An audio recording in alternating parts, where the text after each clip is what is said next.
Cher Lia Storoa, cher Bessie Krananaouli, bonjour. Je suis heureux d'être avec vous et de pouvoir présenter aux lecteurs francophones nos grands poètes contemporains et leurs œuvres dans le cadre du festival francophone en ligne Voyage au Caucase, la Géorgie, organisé par la Maison des écrivains de Géorgie. Lia Storoa, vous comptez parmi les poètes géorgiens les plus célèbres. Votre premier recueil de poèmes, Les arbres dans la ville, a été publié en 1962, suivi de 15 autres volumes. Et votre tout dernier recueil de poèmes, Dois-je continuer à jouer, est paru cette année aux éditions Intellecti. Vous êtes lauréate de plusieurs prix littéraires, dont le prix d'honneur Saba 2017, pour votre contribution exceptionnelle à la littérature géorgienne. Bessie Krananaouli, vous êtes l'un des plus grands poètes géorgiens contemporains, auteur de plus de 20 recueils de poèmes, dont le premier, La poupée boiteuse, a été publié en 1973 et le dernier, Hélas Bessarion, en 2020. Vous êtes également l'auteur du roman Le livre d'Amba Bessarion, paru en France en 2010, aux éditions Kidam Éditeur. Vous avez reçu de nombreuses récompenses littéraires, dont le prix Saba 2015 pour votre contribution exceptionnelle à la littérature géorgienne. Et vous avez été nominé en 2011 pour les prix Nobel. Cher Lia, cher Bessie, j'ai eu l'honneur de traduire en français quelques-uns de vos poèmes dans le cadre des programmes de la Maison des écrivains et du ministère de la Culture de Géorgie. Ainsi, les poèmes de Lia Storoa font partie de l'anthologie Je suis nombreuse, 15 poètes géorgiennes, l'inventaire Paris 2021. Et une nouvelle anthologie de poésie géorgienne qui comprend la traduction française des poèmes de Bessie Krananaouli est actuellement en préparation. Deux mots donc, sur cette anthologie déjà éditée, Je suis nombreuse, 15 poètes géorgiennes, qui est disponible dans les librairies de France, en France, en Belgique, en Suisse et au Canada. C'est la première édition en français des poésies géorgiennes rassemblant les auteurs femmes. La sélection exclusivement féminine vient du fait que les lecteurs francophones connaissent essentiellement les poètes hommes géorgiens. Des grands poètes comme Nicolas Baratashvili, Ilia Tchavtchavadze, Vajab Shavela, Galaktion Tabidze. Ceci souligne l'importance de l'édition en français des œuvres des poètes géorgiennes. Donc, ce livre, cette anthologie, Je suis nombreuse, a été cataloguée à la Bulac à Paris. La délégation géorgienne de la Renaissance française a organisé une présentation du livre. Plusieurs médias géorgiens ou français ont diffusé la sortie de cette anthologie. Entre autres, Radio Panique bruxelloise, il y a eu le podcast d'Addict Culture dédié à cette anthologie. Il y a eu une publication sur Recours au poème, revue en ligne de poésie française. Et l'anthologie va concourir à plusieurs prix littéraires français l'année prochaine. D'ailleurs, Madame Anne Koldefi-Focard, directrice des éditions L'Inventaire, qui nous a honoré de sa présence, est donc avec nous. Et juste après un bref résumé en géorgien de ce que je viens de dire en français, je lui passerai très volontiers la parole.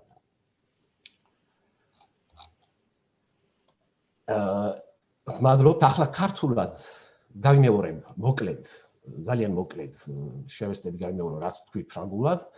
ძვირფასო ქალბატონო ლია, ძვირფასო ბატონო ბესი, მოგესალმებით.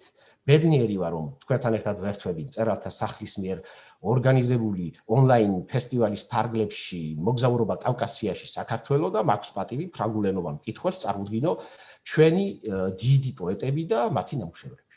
თქვენის ნებართვით ძალიან მოკლედ წარგადგენთ, რადგან ქართულ მკითხველს ეს კიდევ უფრო ნაკლებად სჭირდება. მე მქონდა პატივი ფრანგულად მეთარგმნა თქვენი რამდენიმე ლექსი საქართველოს მწერალთა სახლისა და კულტურის სამინისტროს პროგრამის ფარგლებში. ამრიგად, ლია სტოროას ლექსები შევიდა ფრანგულ ანთოლოგიაში მე ბევრი ვარ, 15 ქართველი პოეტი ქალი, რომელიც გამომცემლობა ლენვანტერმა წელს პარიზში გამოსცა. ხოლო ბესი ქარანაულის ლექსები შევა ახალ ფრანგულ ანთოლოგიაში. ძალიან მოკლედ გეტყვით უკვე გამოცემული ანთოლოგიის შესახებ, რომელიც ფრანკოფონ მკითხველს 15 თანამედროვე ქართველი პოეტი ქალის ლექსებსა და ბიოგრაფიებს თავაზობს. იგი გაყიდვაშია საფრანგეთში, ბელგიაში, შვეიცარიასა და კანადაში. ეს არის ქართული პოეზიის პირველი ფრანგული გამოცემა, რომელიც მხოლოდ ქალებს ეთმობა. ქალთა ანთოლოგიის იდეა კი იმ ფაქტიდან მოდის, რომ ფრანგი მკითხველი ძირითადად ქართველ პოეტ მამაკაცებს იცნობს. ბარათაშვილს, ილიას, ვაჟას, გალაქტიონ სულ დიდებს, თუმცა ეს მიუთითებს საფრანგეთში ქართველი პოეტი ქალების გამოცემის მნიშვნელობაზეც. წიგნი განთავსებულია პარიზის საუნივერსიტეტო ბიბლიოთეკა ბულაკში, ფრანგული რენესანსის ქართულმა წარმომადგენლობამ მოაწყო ამ წიგნის პრეზენტაცია. ასევე წიგნის გამოსვლა გააშუქა ქართულმა და ფრანგულმა სხვადასხვა მედიამ, მათ შორის ბელგიურმა რადიომ პანიკ, ფრანგულმა ვებჟურნალმა ადიქტ კულტურა და პოეზიის ფრანგულმა ვებგამოცემამ რეკუროპარემ. და წიგნი მომავალ წელს წარდგება სხვადასხვა ფრანგულ ლიტერატურულ პრემიაზე. სხვათა შორის ჩვენთან ერთად არის ქალბატონი ან კოლდეფი ფოკარი, რომ გამოცემლობა ლენმატერის დირექტორი, რომელმაც გამოსცა ეს ანთოლოგია და სიამოვნებით გადავცემ მას სიტყვას. Cher Anne, c'est à vous que je m'adresse, vous m'entendez bien? Vous entends très bien. Merci. Merci surtout de nous avoir honorés, d'accorder le temps et de nous avoir rejoints dans ce Zoom de la Maison des écrivains de Géorgie avec nos deux grands poètes, dont l'une, Lias Touroy, fait partie de l'anthologie Je suis une nombreuse poète géorgienne, éditée par votre maison.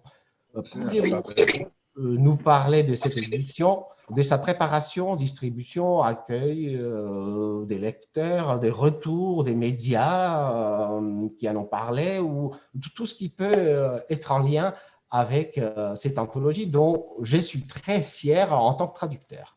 Merci. Moi aussi, je suis très fier d'avoir publié cette anthologie.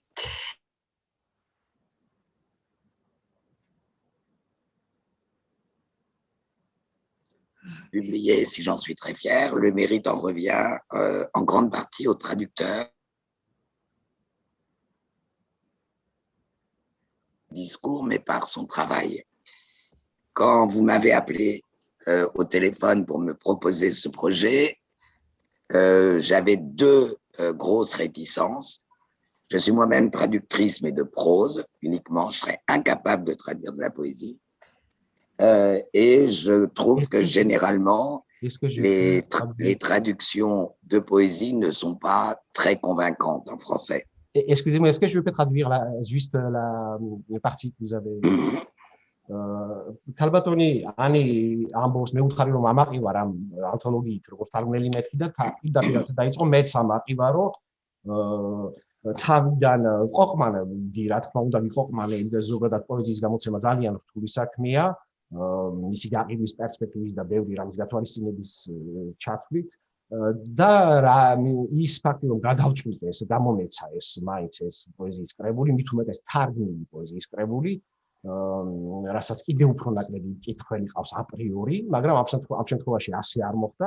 ეს თარგმნების პირველ რიგში თარგმნების დამსახურება, მისი შრომის არამხოლოდ მისი მოტივაციისა და ფაქტისა ფაქტიდან გამომდინარე რომ რამდენიმეჯერ მომმართა, გამომიგზავნა, მაჩვენა ეს და ასე შემდეგ. შემდეგ ამ კრებულს რომ გავეცანი, პირველ რიგში მისი შრომის დამსახურება, რომ ეს გადაწყვეტილება მივიღე. Oui, merci. Mon autre hésitation était due au fait, et j'en avais parlé avec le traducteur, que c'était une anthologie de poètes femmes.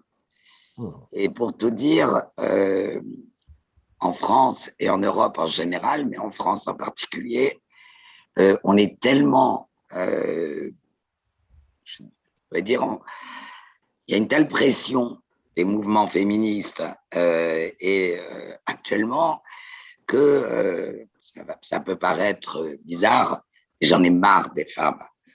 Donc je me suis dit qu'on connaissait tellement peu la poésie géorgienne en général que je ne voyais vraiment pas pourquoi il fallait qu'il y ait simplement des poètes femmes. Et puis j'ai quand même demandé à lire la traduction et là ça a tout changé. Ça a tout changé parce que d'abord, j'ai vu que c'était de la vraie poésie, ce qui est très rare en traduction. c'est-à-dire que la traduction était elle-même poétique. Et d'autre part, j'ai trouvé énormément de choses, ce qui a annulé ma seconde prévention, c'est-à-dire que ce n'était pas de la poésie de femme au sens, je dirais, au sens péjoratif du terme. C'était vraiment de la grande poésie. Et ça m'a énormément plu. Et là, j'ai décidé de le publier. Est-ce que je peux traduire, s'il vous plaît? ესე იგი, ვიყოყმანეო ამაზე იყო გაჩერებული პოზიციის გამოცემაზე, შემდეგ თარგმანის წაკითხვის შემდეგ მიიღო გადაწყვეტილება და ერთ-ერთი მიზეზი კიდევ მისი ყოფმანის იყო ის, რომ მხოლოდ ქალების კრებული იყო ეს და ლოგიკურად ფიქრობდა, რომ ქართულ პოეზიას როგორც ასეთ ზოგადად ძალიან ცუდად ვიცნობთ საფრანგეთში და რატომ მხოლოდ მაგალითად სქესის მხრივ შედგენილი პოეზია რა, რატომ მხოლოდ კაცები და რატომ მხოლოდ ქალები. ეს იყო ცოტა რაღაც შემაფერხებელი მომენტი ამ ჩემს გადაწყვეტილების მიღებაშიო, მაგრამ როდესაც კრებული წავიკითხე, ეს პოეზია ჯერ პირველ რიგში რა წეღანով თქვიო, რომ თარგმანი იმდენად კარგი პოეტური და იმდენად პოეზია მოიტანა ჩემამდე, ის ნამდვილად პოეზია რთულია ობიექტურად რა არის ნამდვილი პოეზია და რა არა, მაგრამ ჩემი თვალით დანახული და ჩემი ასწლეულების როგორც თარგმნელის და მასწავლებელი პროფესორის გამოცდილებით ეს იყო ისეთი პოეზია, რომელიც აუცილებლად უნდა გამომეცაოდა. და მეორე მთავარი მომენტი, რომ ეს აღარ იყო უკვე მხოლოდ ქალების პოეზია და აღარ ნიშნავდა უკვე ჩემთვის ეს რაღაც სქესის ნიშნით გამოყოფას, რა თქმა უნდა, რომ ყონებისმიერ სეგრეგაციას უპირისპირდებით ყოველთვის. და ეს იყო უკვე ზოგადად პოეზია, არა ქალური, კაცური პოეზია უნივერსალური, რომელსაც არ აქვს სქესი და რომელიც შემდეგ ესე გამორიცხავდა მხოლოდ იმ ფაქტიდან მოდიოდა, როგორც მეც აღნიშნე, რომ უბრალოდ ფრანგი მკითხველი არ იცნობდა ქართულ პოეტ ქალებს. პოეზია როგორც ასეთი გასაღები, თვითონ ტექსტის გასაღები ამ ტექსტშივია და არა, რა თქმა უნდა, მის ავტორში თუ სქესში. Une fois qu'il a été décidé de le publier, je fais toujours des maquettes particulières, des couvertures particulières. Le choix du papier, pour moi, compte aussi beaucoup. Et mes couvertures, mes maquettes, mes livres ont toujours... c'est-à-dire que je prépare toujours tout par rapport au livre lui-même. Je veux dire, je n'ai pas deux livres pareils, quasiment. Et là, j'ai eu envie de faire un beau livre. Alors, on peut penser que peut-être la couverture est trop sombre, le choix du papier, c'est trop sobre. J'ai eu envie vraiment de faire un beau livre élégant, sans être tape à l'œil. Vraiment quelque chose de sobre et de très digne. Et je crois avoir réussi. Après, on peut toujours discuter des goûts et des couleurs, mais je crois avoir réussi. ამავე დროს ყურადღებას ვაქცევ ძალიან დიზაინს წიგნები ჩემი გამოცემისა, არ ვაკეთებ რაღაც ფაბრიკული სერიის მსგავსად თვითონ გამოცემას, ყოველ გამოცემას პერსონალურად ვკეთებ ადაპტაციას ამ დიზაინს და გაფორმებას და ასე შემდეგ და ვფიქრობ, რომ ამ შემთხვევაში ერთ-ერთი კარგი შედეგი გამომივიდა, თუ შეიძლება მას პროდუქტი ვუწოდოთ კარგი წიგნი გამოცემის ხარისხის თვალსაზრისით. Il faut reconnaître et remercier d'ailleurs la Maison des écrivains et tout le programme de soutien à la traduction et à l'édition qui a été initié en Géorgie, parce que ça m'a énormément aidé justement à réaliser ce livre qui est avec un papier de qualité, donc cher, avec une mise en page là aussi assez exceptionnelle. Donc, je les remercie beaucoup parce que ça aurait été moins facile sans eux. აუცილებლად მინდა მადლობა ვუთხრა გადავუხადო მწერალთა სახლს, საქართველოს მწერალთა სახლს, რომელიც დიდად დამეხმარა თუნდაც ამ კარგი ხარისხის გამოცემის განხორციელებაში და ამან საშუალება მომცა საუკეთესო ხარისხის ქაღალდი შემერჩია, მაკეტიც, დიზაინიც ყველაფერი ამან დაფარა და ძალიან მადლობელი ვარ საქართველოს მწერალთა სახლის. Et enfin, je voudrais parler de la sortie du livre et surtout de la préparation de la sortie du livre. Je suis diffusé par un éditeur bien connu en France et pas seulement en France, les éditions Actes Sud. Et quand j'ai préparé la réunion avec les représentants qui doivent faire la tournée des librairies, je me disais que, bon, la poésie en France, ça marche très, très, très moyen. Et on était encore dans la pandémie. Je me suis dit, mon Dieu, comment est-ce que je vais arriver à les convaincre de vendre de la poésie géorgienne en traduction? Et en fait, j'ai été très, très étonné parce qu'ils m'ont d'abord écouté avec beaucoup de sérieux. Et plusieurs d'entre eux ont dit, ah, enfin de la poésie, ça va nous changer très agréablement. Alors déjà, j'ai été très surprise de cet accueil. Et ensuite, je m'arrêterai là, je suis frappé du fait que le livre est sorti au printemps de cette année. Et d'habitude, avant l'été, avant la rentrée littéraire de septembre, les libraires renvoient tous les invendus. Et pour l'instant, je n'ai quasiment pas de retour. C'est-à-dire que j'ai même aussi des livres qui continuent à se vendre, bon, pas par wagon, évidemment, mais qui continuent à se vendre. Et surtout, je n'ai pratiquement pas de retour. Ça veut dire que les livres restent en librairie, que les libraires les gardent. Donc, je suis, moi, la première étonnée de ça.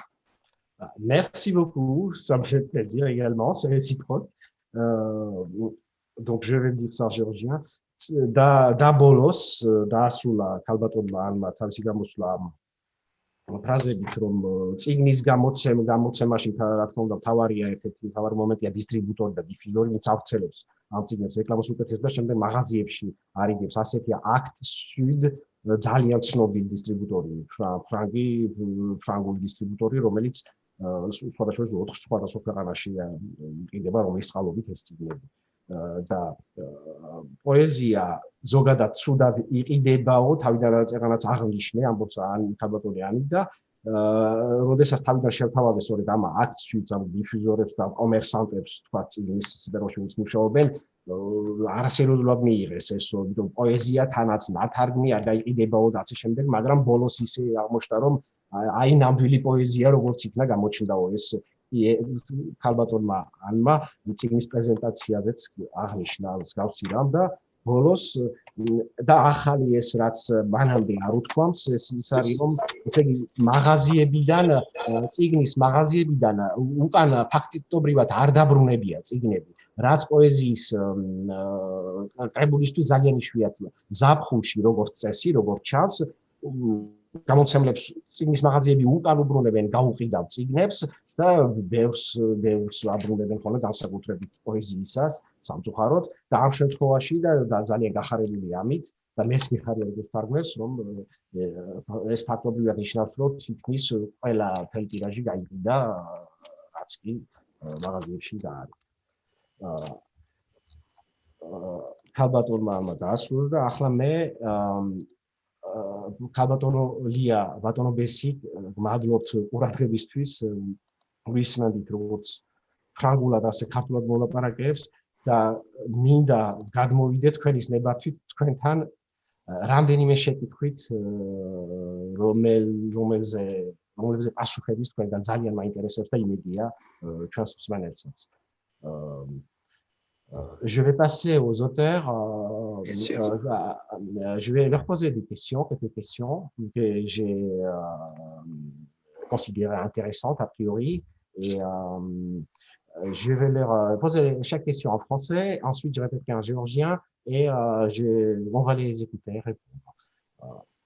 Si c'est trop compliqué, excusez-moi, oui. Si c'est trop compliqué de traduire, ne traduisez pas, faites-le. Les réponses, on mettra les sous-titres ensuite. D'accord. Merci. Alors, cher Lias Toroy,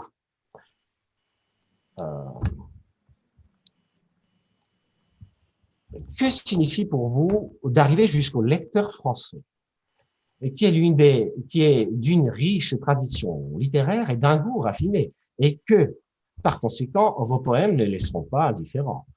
Peut-être que vous êtes également sensible envers lui. En effet, vous avez un penchant pour les poètes symbolistes français qui ont beaucoup nourri ce même lecteur. Kalbatonul Lia, თქვენი პირველი ლექსების კრებული ხეები ქალაქში 1962 წელს გამოქვეყნდა, რასაც მოყვა 15 თუ არ ვწდები, თუ მეტი არა, სხვა წიგნი. ხოლო თქვენი უახლესი ლექსების კრებული ვაგრძელებ თამაშს, ან ვაგრძელებ თამაშს, წელს გამოსცა ინტელექტმა და თქვენ ხართ ბევრი ლიტერატურული პრიზის მფლობელი, მათ შორისაა საბა 2017 ქართულ ლიტერატურაში შეტანილი განსაკუთრებული წვლილისთვის. მინდა გკითხოთ, რას ნიშნავს თქვენთვის ფრანგ მკითხველამდე მისვლა, რომელიც დიდი ლიტერატურული ტრადიციების მქონეა და შესაბამისად თქვენი ლექსები გულგრილს ვერ დატოვებს. იქნებ არც თქვენ ხართ გულგრილი ფრანგი მკითხველის მიმართ. თქვენ ხომ გამორჩეულად გიყვართ ფრანგი სიმბოლისტები, რომლებმაც გამოზარდეს, თუ შეიძლება ასე ვთქვა, ეს მკითხველი. მადლობთ. ფრანგი სიმბოლისტები ძალიან მიყვარს, სამწუხაროა რომ ფრანგული ენა არ ვიცი, მაგრამ წაკითხული მაქვს საკმაოდ კარგ თარგმანებში, მართალია რუსულ ენაზე, ქართულადაც წავიკითხე, მერე არსებობს დათო წერედიანის კარგი თარგმანები ძალიან და ძალიან ახლოს არიან ჩემთან. იცით, მათი ერთ-ერთი მთავარი თეზა იმის შესახებ, რომ პოეტს უნდა ქონდეს უსათუოდ რეალური ცხოვრება თავისთავად, მაგრამ კიდევ სპილოზულის კოშკი, რომელშიც ის ცხოვრობს, იმიტომ რომ სხვანაირად ის პოეზიას ვერ შექმნიდა და ვერ სპილოზულის კოშკი გავიმეორე ფრანგულად. ფრანგი სიმბოლისტი, უკაცრავად.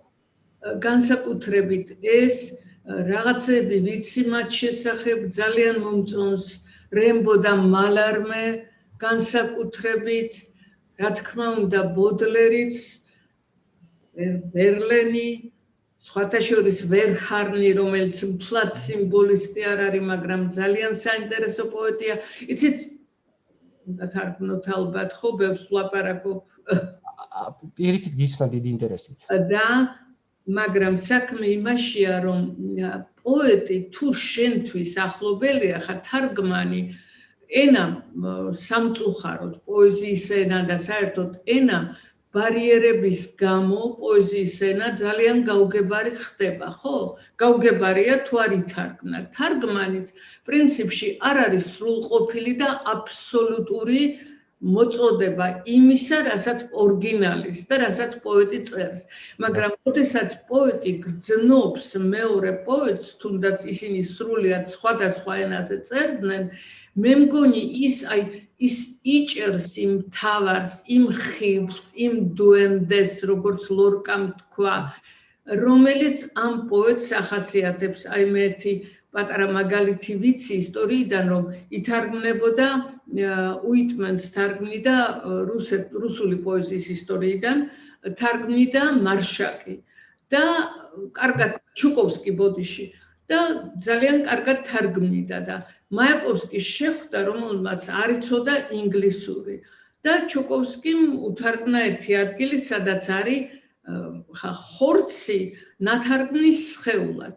და მაიაკოვსკი პლოც ქართულად არ აქვს უსტი შესატყვისი ამ სიტყვა. უთხრა, რომ მე მგონი აქ ხორცი უნდა იყოსო. აი მე მგონი რაღაც ასეთი ძალიან იცით მისტიკური, მეტაფიზიკური საზღვრების გარეშე შეხების დონეზე ერთი პოეტი, ვთქვათ, ფრანგი, შეიძლება გახდეს საყვარელი პოეტი, ქართველი პოეტის და ალბათ პირიქითაც. დავით წერედიანი ახსენეთ ამ კონტექსში აბსოლუტურად კარგი მაგალითია, როგორ იქცა საყვარელ პოეტებად, ჩვენ საყვარელ პოეტებად მისმენათ ამ ფრანგი პოეტები. და მეც აბსოლუტურად გეთანხმებით, ემოციების დაჭერას ვცდილობ უპირველესად რიტმის და ინტონაციის, რა თქმა უნდა, შინაარსის აბსოლუტურად გათვალისწინებით, როცა ვთარგმნ. მადლობთ ბატონ ბესიკს მიმართავ და თქვენის ნებართვით ფრანგულად წავუძღვარი ამ ტესტზე კითხვას ფრანგულად შემდეგ დავსვამ ქართულად. Cher Bessic Kharanaouli, le lecteur français vous connaît aussi, mais par votre recueil de prose, le livre d'Amba Bessarion, paru en France en 2010 aux éditions Kidam Éditeur. Mais une nouvelle anthologie de poésie géorgienne comprenant la traduction française de vos poèmes est actuellement en préparation. En plus de vous, on y verra des auteurs comme Vartan Kiavachadze, Ariel Chaturia, Batu Dalelia, etc. Nous espérons que prochainement, votre poésie sera publiée en français dans un recueil à part.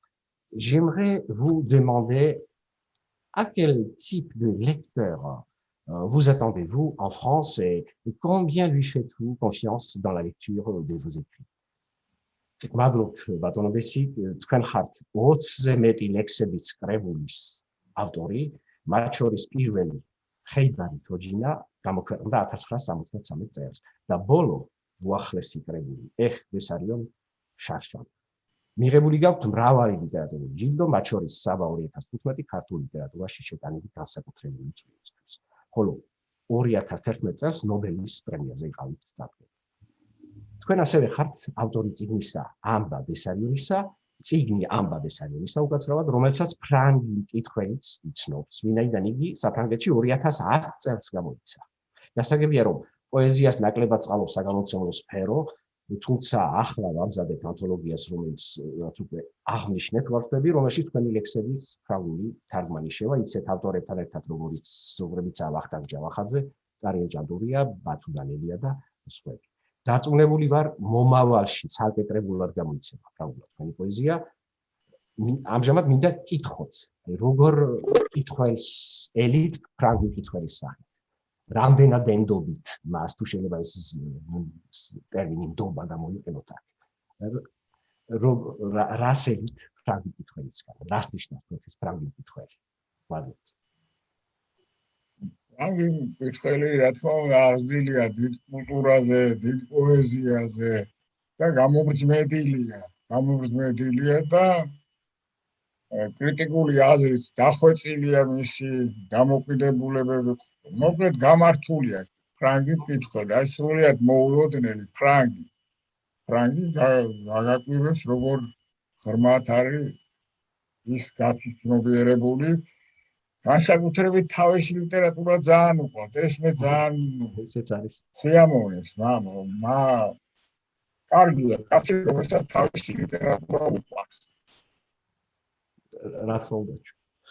ესე მოკლედ ასე დამოკიდებულება.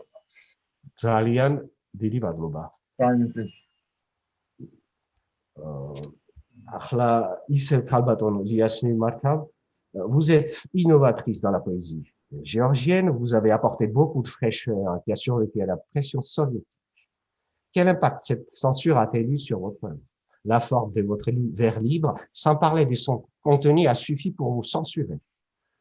Dans la société profondément patriarcale et conservatrice de l'époque, toute innovation, et davantage de la part d'une femme, a été conçue comme une démarche osée. Dites-nous plus à propos de cette censure officielle et non officielle. Cela intéresserait, je suppose, le lecteur français qui connaît moins ce genre de persécution dans le pays de la liberté d'expression. ძვირფასო ქალბატონო ლია, თქვენ ხართ ნოვატორი.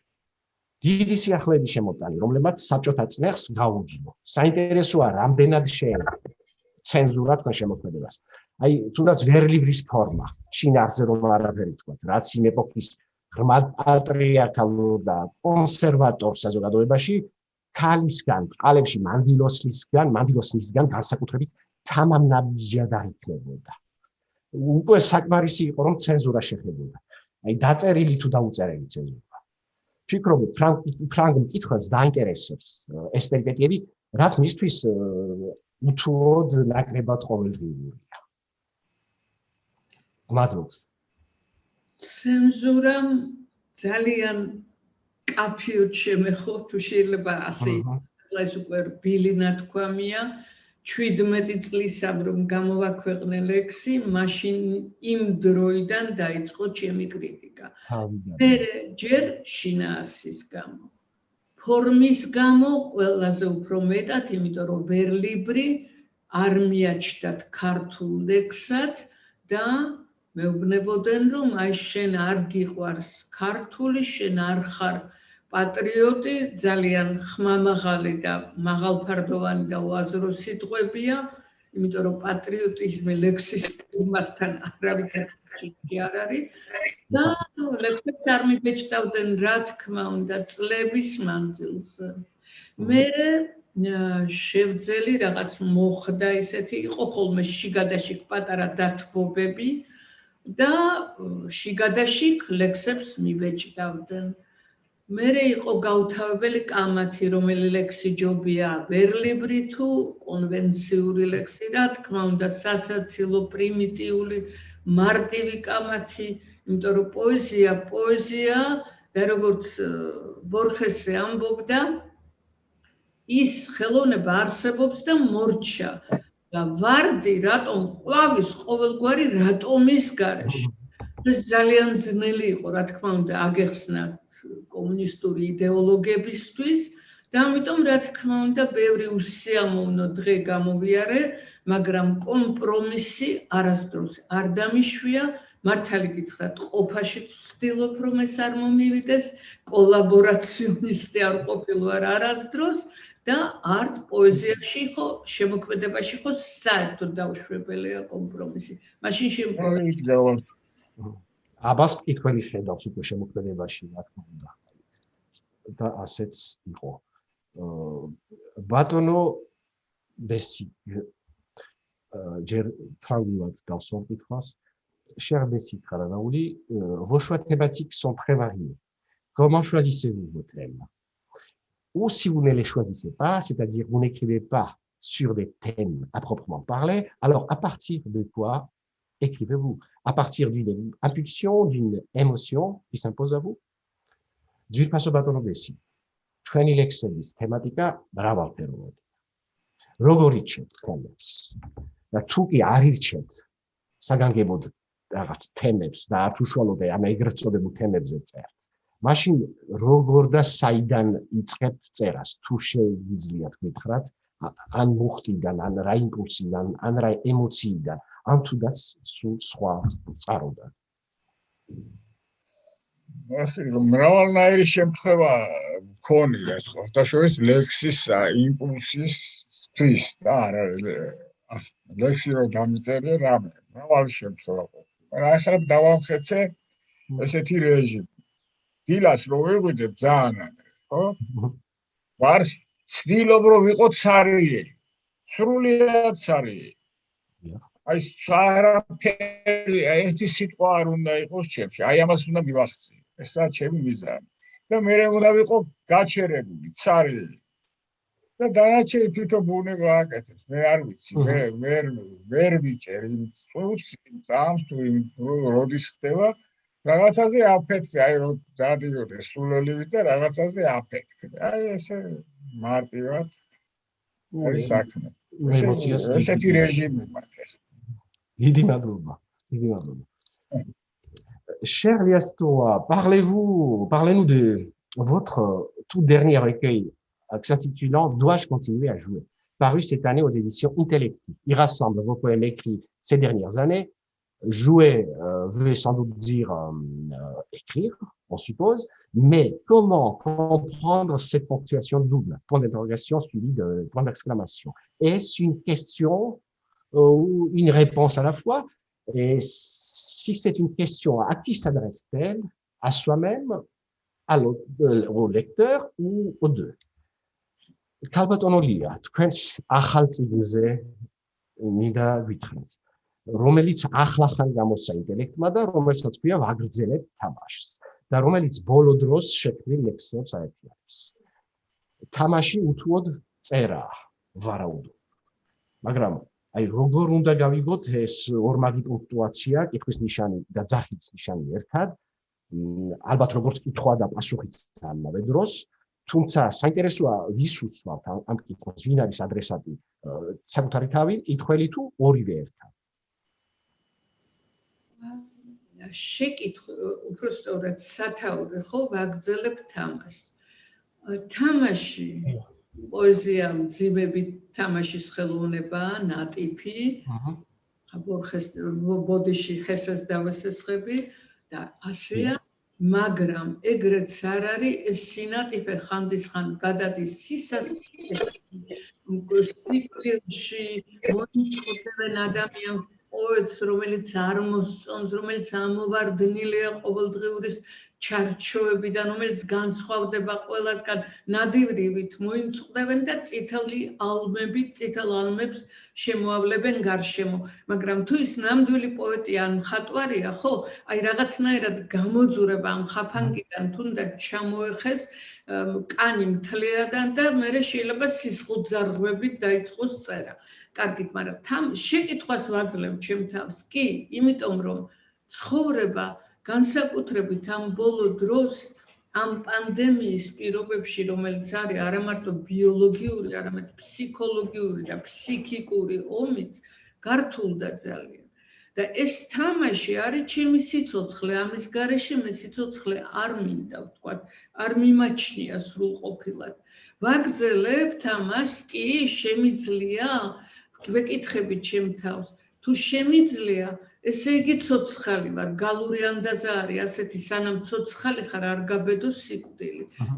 ეს ხორციელდება თუ შემიძლია, მაგრამ იქნება არ შემიძლია, ხო არის მომენტები, როცა არ შემიძლია. და აი ამ იცით შეკითხვასა და ძახილის ნიშანს შორის არის იმდენი ბორძიკი, არის იმდენი სიტყვის და შესაძლებლობის გამოფჩენა და გამოფენა, რომ ძალიან ძნელია ალბათ წერტილი დაშვა. პრინციპში აი უნდა დაისვას კითხვის ნიშანი და ძახილის ნიშანი და მე თან ყველა ლექს ფაქტიურად ვამთავრებ მრავალ წერტილით, არასდროს წერტილი არ დამისვამს და ერთ ლექსში ვამბობდი კიდეც სადმე წერტილი რომ დამესვა, შეიძლება ლექსის ბოლოში ღმერთი დამენახა მეთქი. არა. ძალიან დიდი მადლობა. Cher Bessie, à votre retour de nous parler de votre dernier livre, Hélas Bessarion, paru l'an dernier toujours aux éditions Intellect. Vous définissez les poèmes rassemblés dans ce recueil comme un genre de carrefour entre la prose et la poésie. D'après vous, où se situe la limite entre ces deux genres? Et aussi, vous avez écrit la plupart de ces poèmes dans cette période de pandémie. À quel point reflète-t-il cette crise d'humains isolés? Et nous propose-t-il ces poèmes une issue? Batono Bessi, თქვენს უახლეს კრებულზეც გითხავთ. ეხ ბესარიონ, რომელიც შავშან ინტელექტმა გამოსცა. როგორც ანოტაციაში ვკითხულობთ, ამ კრებულში თავმოყრილი ლექსები და პოემები იმ ჟანრს განეკუთვნება, რომელსაც თავად პროზისა და პოეზიის პირშესაყარი უწოდეთ. საინტერესოა სად გადის ეს ზღვარი. წიგნში შესული ტექსტების უმრავლესობა პანდემიის პერიოდში დაწერეთ, როგორც ჩანს, და რამდენად აირეკლავს ეს კრებული ამ ჟამიანობას. ეს მაინტერესებს და ზოგადად ადამიანური ყოფის კრიზისს. იზოლაციაში მყოფი, იზოლებით განმარტოებული ადამიანის კრიზისს თუ აირეკლავს. და თუ კი, მაშინ გამოსავალიც საცხომართ თავაზობთ მას. ალბათ თქვენი წიგნის წაკითხვა ერთ-ერთი გამოსავალი იქნება. ვაგებთ. ადამიანს არ აქვს იმდენი ძალა, რომ აი ადეკვატური იყოს უმალვე. პანდემიაც ასე დაეცა უცებ თავს ადამიანს და კაცმა არ იცი, დიდი მომზადება უნდა. ეს არ არის ერთი ბრძოლა, არ არის ერთჯერადი. ჩანს რაღაცა ხანგრძლივი ადამიანს. ამაც ასე გძობს ადამიანი. ხო და ეხლა ეძებს ძალებს, ჯერ არ უპოვია ძალები. ეხლა პატარა გამოხატო ულებები აქვს ამ როცდილობს რა რაღაც გამოხატავს აი ასე მაგრამ ჯერ ეს მე მგონი თვითონ შინაგანი არსება მისი ჯერ არ დატრიალებულა პანდემიის ჯარაზე ასე ვთქვა რომ რაღაც თავის მოხსოვს ახალი არსება თავისში ეს ძალიან ართულებს საქმეს და პოეზია მე მგონი რაღაც ამას ყოველთვის გამოიცნობდა, ყოველთვის ქონდა ამისი ეჭვი, რაც ეხლა. რომ არის უხილავი მეტია, ვიდრე ხილული. ამისი ეტი ყოველთვის ხონდა პოეზიაში, ყოველთვის იყო. ეხლა დღეს ჩვენ აგვიცხადე ეს ჩვენ წინა ახალი სინამდვილე, რომელიც ჩვენ გონია რომ ეს სინამდვილე არ არის. აი ჯერ გვიყვეს, ხო? რომ მომავალი წინა. დიდი მადლობა. ბოლო კითხვა. ისევ თქვენის ნებართვით ფრანგულად, ქალბატონ დიას. Cher Lias Toroy, l'an dernier, dans le cadre du festival de la transpoésie, vos poèmes ont été affichés dans les métros bruxellois. Quel est votre avis sur cette manière de populariser la poésie?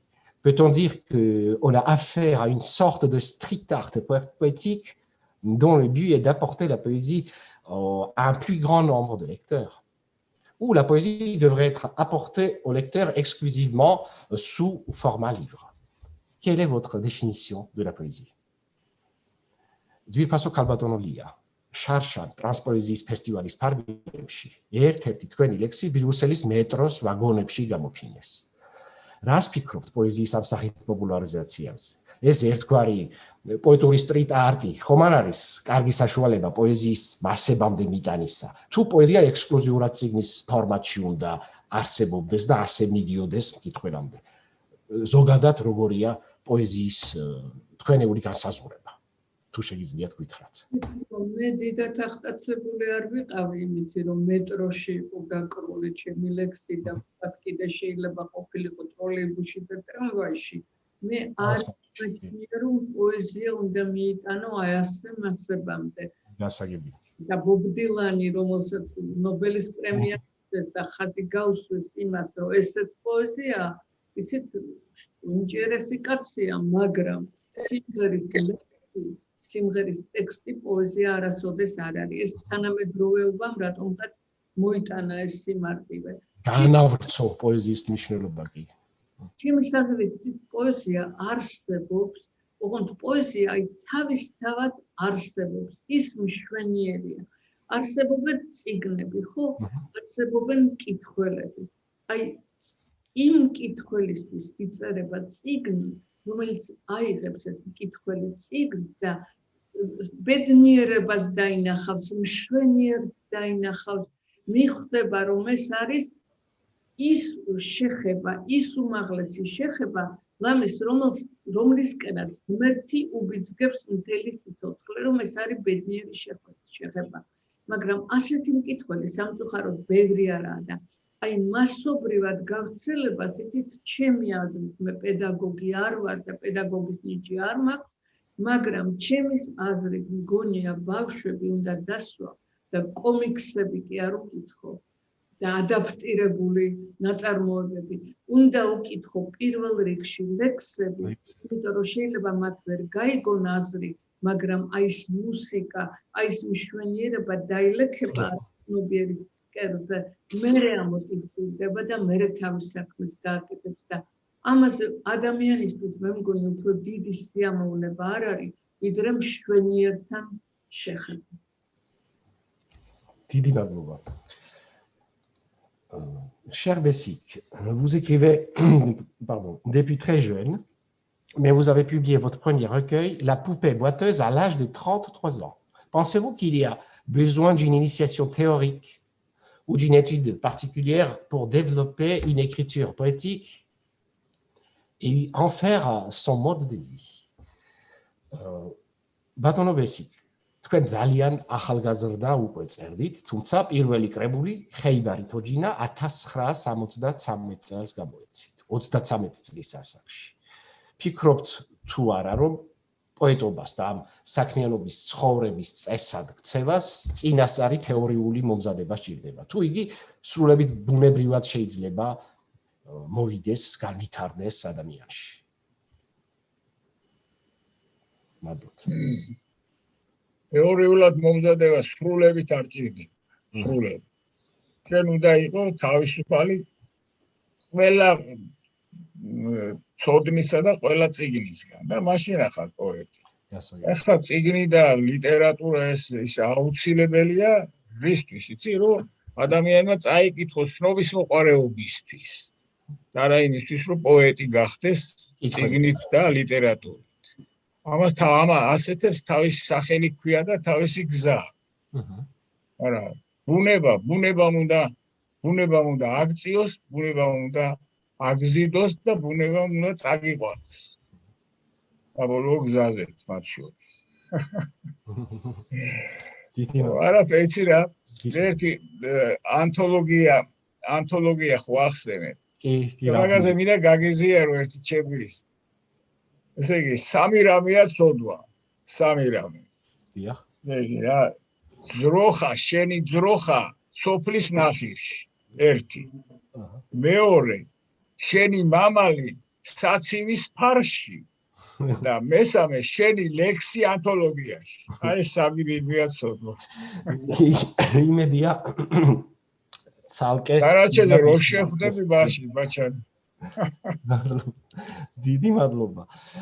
ბატონო ბესიკ, ქალბატონოლია, თავაზობთ თუ თქვენი სურვილიც ასეთია, წავიკითხოთ თქვენი ლექსები, წაიკითხოთ ქართულად ჯერ თქვენ და შემდეგ მე ფრანგულ თარგმანს შევთავაზებ ფრანგს მაგას. თავად არჩიეთ მოდები. დიახ. ერთი ლექსი წავიკითხო თუ ორი?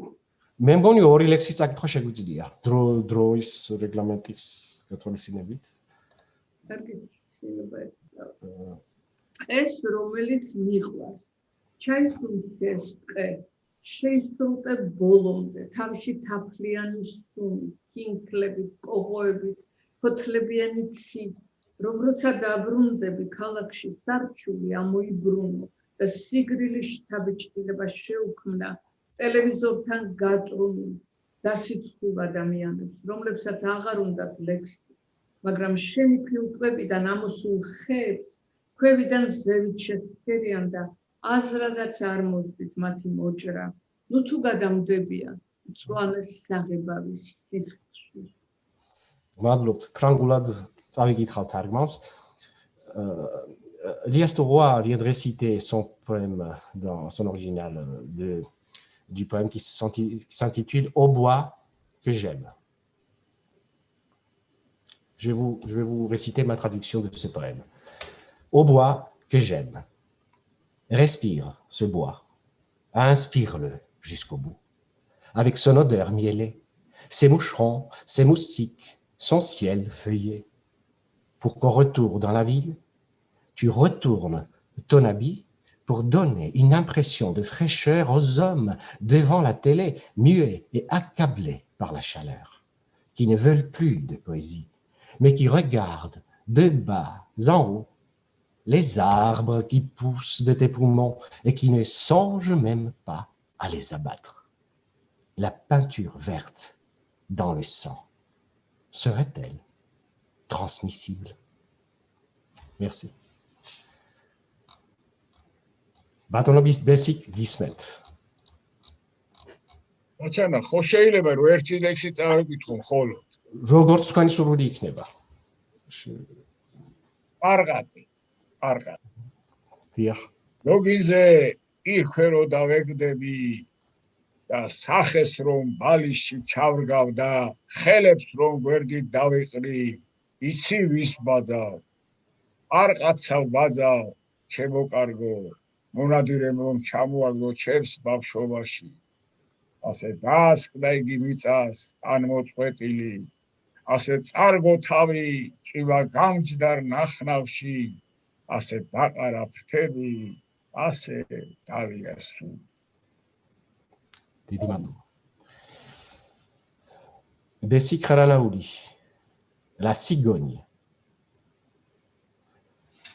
En me jetant sur le lit à plat ventre et en plongeant le visage dans l'oreiller, les bras pendus sur les côtés, sais-tu qui j'imite? J'imite la cigogne, mon cher, abattue par les chasseurs dans mon enfance. C'est ainsi qu'elle a percuté le sol, raide. C'est ainsi qu'elle a plongé la tête dans les champs détrempés. C'est ainsi qu'elle a laissé pendre les ailes sur les côtés. C'est ainsi qu'il a rendu l'âme. Merci.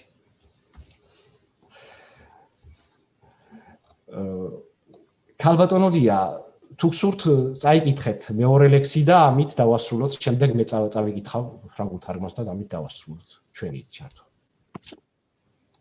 სეზანი ვინ დახატავს ატმების ჟრიალს, ბატონის სეზანი, რომელმაც ნატიფი ხელოვნების აკადემია დაამთავრა, რომელსაც ქუჩაში ძინავს და თავქვეშ ფეხსაცმელები აქვს ამოდებული. მუდმივად შია, სოთბის აუქციონზე კი მის ატმებს ჭამენ. ის არ უყვართ ფერხორცის მხატვრებს და სინატიფის მასწავლებლებს. ის ოთხკუთხედია და წახნაგის ტკივა. ის ხატავს ატმებს და არა მათ ხორკლებზე მოარულ შიშს. საცცალია მისტიკისთვის, როცა ფორმის სიმართლეს გავგო. აი, ღმერთი რომ დაინახავს პირველივეს, რასაც გააკეთებს, ატმის ჟრუანტელს დაუხატავს, გადაიპირებს თავისკენ, ვარდისფერ ხორციანი მხატვრობიდან. Merci. Lias Toroi, Cézanne. Qui peindra le frémissement des pêches? Monsieur Cézanne, diplômé de l'Académie des arts raffinés, dormant dans la rue, ses souliers sous la tête, qui a faim alors qu'aux enchères Sotheby's, on déguste ses pêches. Il n'a pas l'amour des peintres de rondeurs opulentes, ni des maîtres du raffinement. Il est un rectangle, il a mal à un de ses côtés. Il peint des pêches, et non la peur errant sur leur rugosité. Comment aurait-il du temps pour cette mystique alors qu'il a compris la vérité de la forme? Mais lorsque Dieu le verra, la première chose qu'il fera, ce sera de lui peindre la frisson d'une pêche, le détournant ainsi de la peinture plantureuse vers son camp. Merci. Merci de nous avoir honoré de votre présence, de nous avoir accordé cet entretien, cher Lias Toroi Bessic Haranaouli. Merci à la Maison des écrivains de Géorgie. Et je vous dis à la prochaine. დიდ მადლობას გიხდით ამ ჩართვისთვის. ძალიან ბედნიერი ვარ და ძალიან მიხარია, რომ ერთად ვისაუბრეთ და თქვენი ლექსებიც წავიკითხეთ. მადლობა მწერალთა სახლს ამ ჩართვის ორგანიზებისთვის და წარმატებები ფესტივალს მოგზაურობა კავკასიაში, საქართველო.